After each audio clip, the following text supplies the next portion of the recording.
दंगल music presents.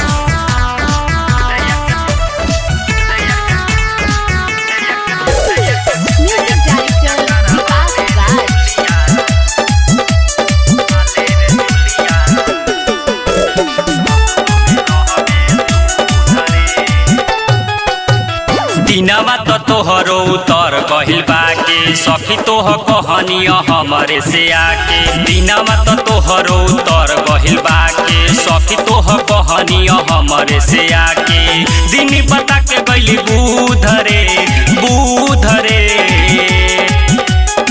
दहिया के पूजा करावाले रे छौरी ससुरो में रहबे सुधरे। दहिया के पूजा करावाले रे जुलिया ससुरो में रहबे सुधरे।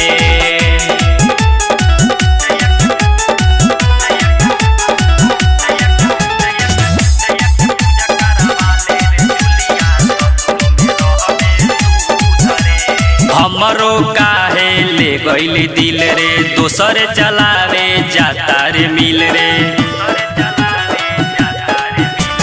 हमरो काहे ले गइली दिल रे दोसर चलावे जाता रे मिल रे। जाइब हम अगिया में कूद रे कूद रे। दहिया के पूजा करावाले रे छौरी ससुरो में रहबे सुधरे।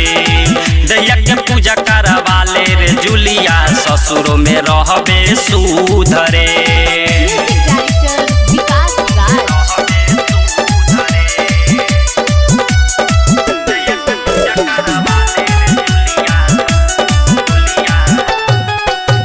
राइटर श्याम बारन कृष्ण के चेला शिवोद विनोद कहे खालन केला। राइटर श्याम बारन कृष्ण के चेला शिवोद विनोद कहे खालन केला। मुकेश होई नहीं उधरे उधरे। दहिया के पूजा करावाले रे छौरी ससुरो में रहबे सुधरे। दहिया के पूजा करावाले रे जुलिया ससुरो में रहबे सुधरे। दंगल रिकॉर्डिंग स्टूडियो नौनौरा।